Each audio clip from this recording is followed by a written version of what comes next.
Hi, I'm Lisa. Welcome to my channel. This is my random recipes. These are the desserts. I'm still working my way through the cakes. Today's recipe is very kid-friendly, it's quick, and it's easy.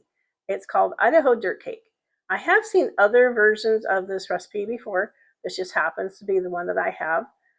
This recipe was given to me by one of my customers back when I was a grocery checker. I have never made this recipe before. I've never actually eaten dirt cake before, so this will be a first for me. But I think we're going to have some fun with this. Technically, this isn't even a cake, but the name is Idaho Dirt Cake, so that's where it got organized in my collection. Let's get to work and let's have some fun. I'm going to turn this down. We're going to whip some cream. This is 1.5 cups of heavy cream.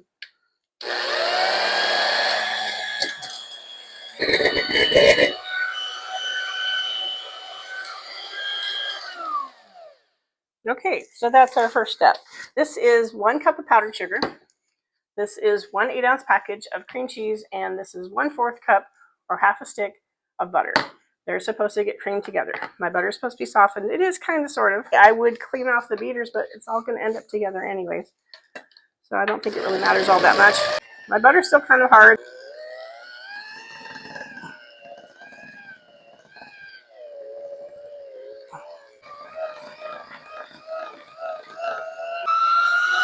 There we go. Okay, we're going to set that aside. Next, we get to prepare some pudding. This is 3.5 cups of just regular milk. And we have 2 3.9-ounce packages of instant chocolate pudding. Okay, everything is going to end up together, so I'm not worried about rewashing my beaters for each part of the recipe. Now we're starting some more beating. Again, we'll start on low. This should be pretty quick.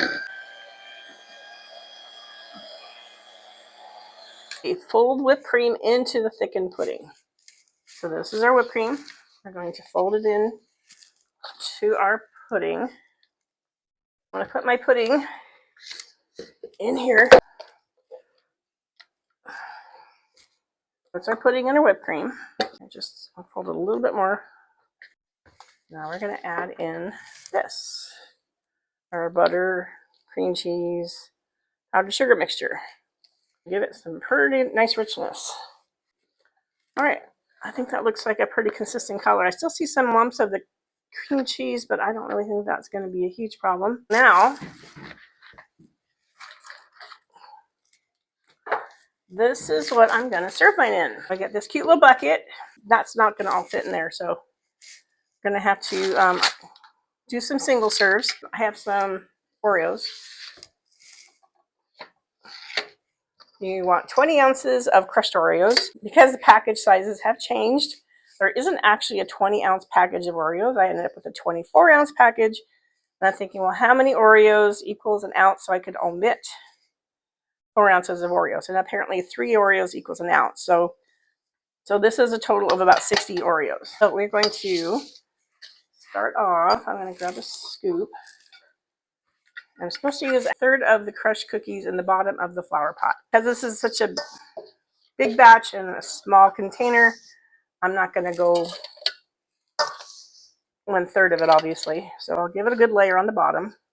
So there's a nice little layer of the Oreos. And again, because our container is smaller than the sum total of our filling, I'm going to just estimate. All right, that looks pretty good. So now, more of our cookies, more of our filling. I'm going to smooth that out just a little bit. And I need some more cookies. I'm going to do some candied rocks. Just a little bit, just a pinch, just to get creative here. I'm going to put these around. And I got some gummy worms. I'll just kind of stick them in there. And finally, we got ourselves a little flour. What's a flower pot without a flour? I'm going to set this aside and I'm going to work on the little single serves. I'm going to pause this and I will be back. And I completed my bucket, but then I also made 6 single serves. These are 10-ounce cups. So that's about how much I got out of the recipe. So 60 plus, this is a quart, so 32, so about 92 ounces total. So for capacity, so if you're figuring out how many containers you need or what size containers you need, about 92 ounces is the total recipe. I'll turn these down so you can see. So I kind of had fun with it. I've been wearing on top of each, and a little bit of the candy rocks. You can see the layers in between. So there's cookie, there's pudding, there's cookie, and there's pudding. I got 6 of the small, and then I have the main attraction here. And now for serving this, I bought myself a brand new trowel. And I'm going to pull my flour out. I'm going to go in with my trowel. And now what would you find in Idaho dirt but an Idaho spud? So I buried a couple of Idaho spud candy bars down inside the bucket. So I'm going to go ahead and give this a try. Okay, so here's the pudding. It's very rich. It's very chocolatey. I want some with the cookie. It's good. It's very rich, very chocolatey. And just for the fun of it, a little bit of my Idaho spud. This is a fun little dessert. It's very kid-friendly. Kids can help you make it. You can get creative. You can mix up what you put in it or on it. You could change the flavor of the pudding. If you want some other flavor besides chocolate, that would work. Or you could use vanilla pudding and chocolate cookies. Idaho dirt cake is something you can make with kids. You can make it for kids. You can get really creative with it and how you assemble it. You can make one large cake. You can make several individual cakes. Instead of gummy worms, you can put different kinds of gummies. You could put gummy frogs or gummy bugs. Feel free to get creative with it and have fun with it. Just make sure that the flour pot or the bucket that you use has never been anywhere near actual dirt, and same for your serving trowel. It's not something you want to recycle from your garden. Although today's recipe has been quick and easy, lately the recipes I've been doing have been challenging to say the least. I have been venturing into areas of cake making that I have never gone before. I've got a kitty who wants to come for a visit. Next time I will be venturing into an area of cake baking I have never even attempted before. For today's recipe was fun and easy. Next time my recipe is going to be challenging and intimidating. Yay!